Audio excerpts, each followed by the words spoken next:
Guys, I get in trouble because I predict divorce. People don't want to hear a lot of times that they're headed to divorce, but I can predict it pretty accurately. Today we're going to talk about some ways that you can predict negative vibes, negative aspects of your relationship, whether it's with your wife or your husband, whether it's with your kids. You can't divorce your kids, but your kids can definitely start to dislike you and eventually want to get away from you. Your friends, your coworkers, your boss, anybody you're in a relationship with, there are certain pacifying behaviors that you want to look for that could be a very strong indicator that you are headed to disaster. And I'll just say, it is always an absolutely flabbergasting thing to me when I hear someone say the following: "She filed for divorce last week and I didn't see it coming." Well, you just weren't paying attention. My name is Kirk K. Barbera, and this is your business book tip of the day.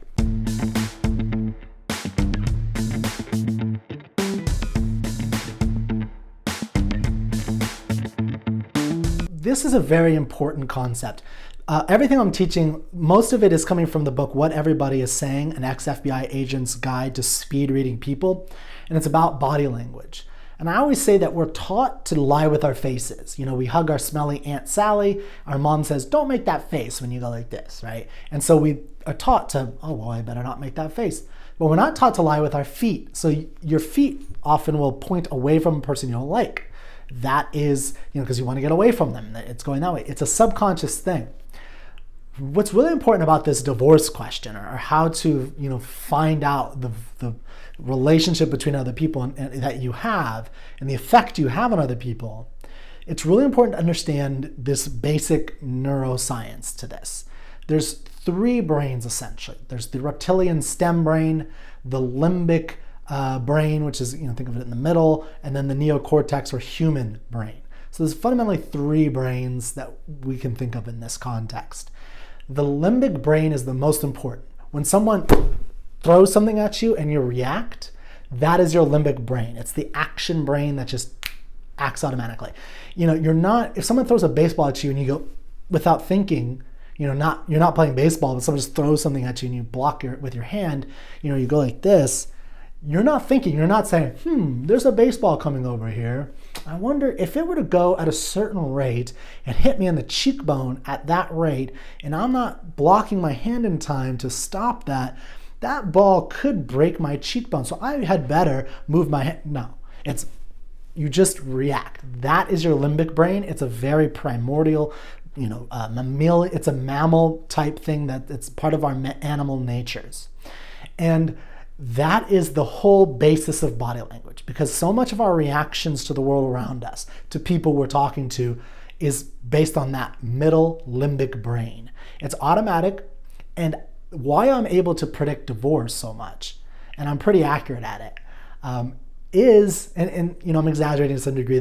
It's not that I'm super great at it. It's just that I can see when there's a lot of negative tendencies within a relationship that could be very well leading to something. Of course, I don't have the whole context as an outsider.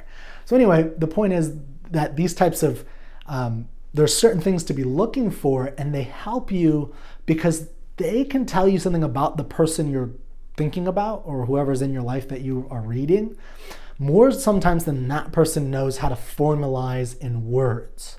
Just like we don't formalize in words when something is thrown at us, sometimes we don't formalize in words why we're headed to divorce with a person, or why we slowly stop answering the texts of someone, right? Or why we don't answer the phone when someone answers it. Sometimes the person who no longer does that, who cuts off the relationship, doesn't even know in that moment why they're doing it. They just start feeling negative and negative and negative toward that person. So here are a couple of things to look out for. There are so much to body language. I am not an expert even close. I look for a couple core things, and I'm always looking to get better, but body language is super complex. But here are a couple specific things you can look for. And we're going to classify this under pacifying behaviors. So in your limbic brain, you have essentially three overall reactions to things that go on in the world. Fight, You can get aggressive, you can get dominant, you can put your hands out, you can take up more space, you can gaze at people's eyes. These are all kind of fight responses. It's saying, challenge me, I dare you, right? There's flight, there's the fear, cowering, making yourself smaller, you don't want people to see you, there's that. And then there's the freeze, the flashbulb eyes, your hands move, you shake a little bit. Like those are the three fundamental reactions to things in the world. Even if a car's not coming at you, a person can still elicit those responses from you, especially if you live with that person. So here are some pacifying behaviors. And pacifying behaviors are how, in these freeze, flight, and fight responses, that they what we call adapters, or pacifying behaviors, is something like rubbing the back of your neck when you're uncomfortable, or men will sometimes go like this when they're a little bit uncomfortable. It's kind of, there's a lot of sensory, neurons in this area, whatever, that it feels, people who do that may say, oh, I'm not nervous, but you are. There's a little bit of nervousness, there's a little bit of, tension in you, and you're trying to release it by touching your shoulder like that, or by touching your neck like that. You'll notice when someone's completely relaxed, when they're truly relaxed, they're not touching anything, they're just laying, or just, if you're getting a massage, or if you just got a massage, you're just like, you're not like, touching your tie or touching your back of your neck or anything like that. That stuff doesn't happen. You're not chewing tobacco or smoking constantly. That's pacifying behaviors. Okay, so some pacifying behaviors to look for when you're talking to people are like massaging earlobe. So for instance, if you're, and this is one of the reasons I can tell when someone's headed toward disaster in a relationship, is I see I'm just using the guy as an example. I see the guy talking to the girl about whatever, about their day, about what he wants to do tomorrow, or he wants to go on a date. And I'll see her start to go like this, or she'll touch her chest, is a big one for women. Like they'll go like this, right? That is telling me that he's just talking about something about the future. She may just be nervous about that for some reason. And that is a very strong indicator that something's going on. Not necessarily that she's doing anything wrong, but just that she's feeling something negative about the future with this person, about, even tomorrow is causing her a little bit of anxiety. Like she just doesn't want to have this. I remember I had a girlfriend at once, and I wanted to talk about something we would do in 6 months. At this point, I don't think she had actually decided to break up with me. She broke up with me. But she got so nervous. I was like, what is wrong with her? And so when she eventually did break up with me, I was not shocked at all.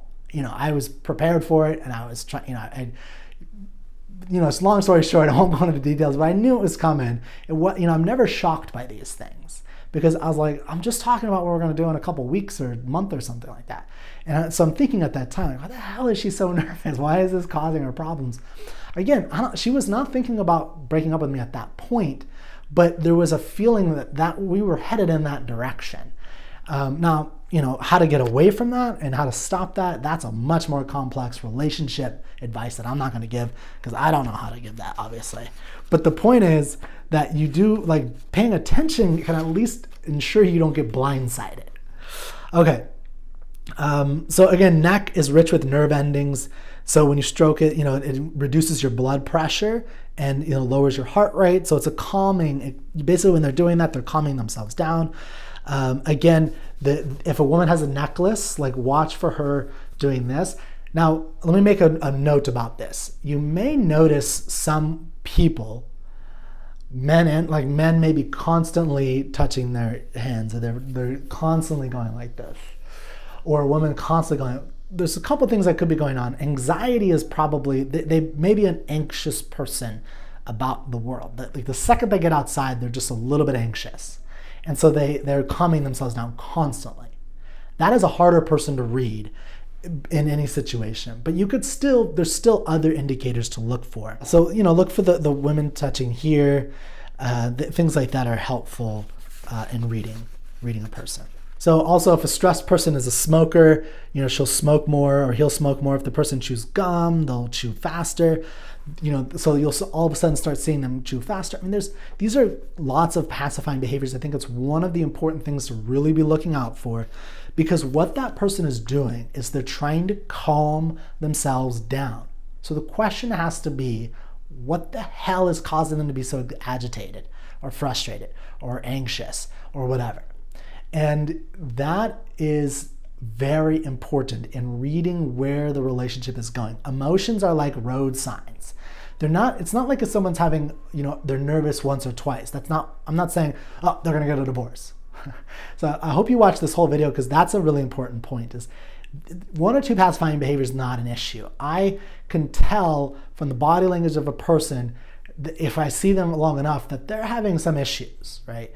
Not just general issues. If it keeps popping up in all different circumstances, every time the guy says anything at all, or if I've had it before where I was talking to somebody, their significant other came and they all of a sudden got nervous. And it's like, something's going on. And they start pacifying themselves. That is a problem to look out for. So look out for these pacifying behaviors. Look at them as you're driving down a road, there's road signs, and if it's saying wrong way, wrong way, wrong way for long enough, at some point you're gonna run over a cliff and it's all gonna be over.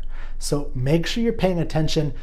Body language is just helping you with the road signs. Again, I can't tell you how to veer off and build another road, but at least you can know and not be blindsided by something bad.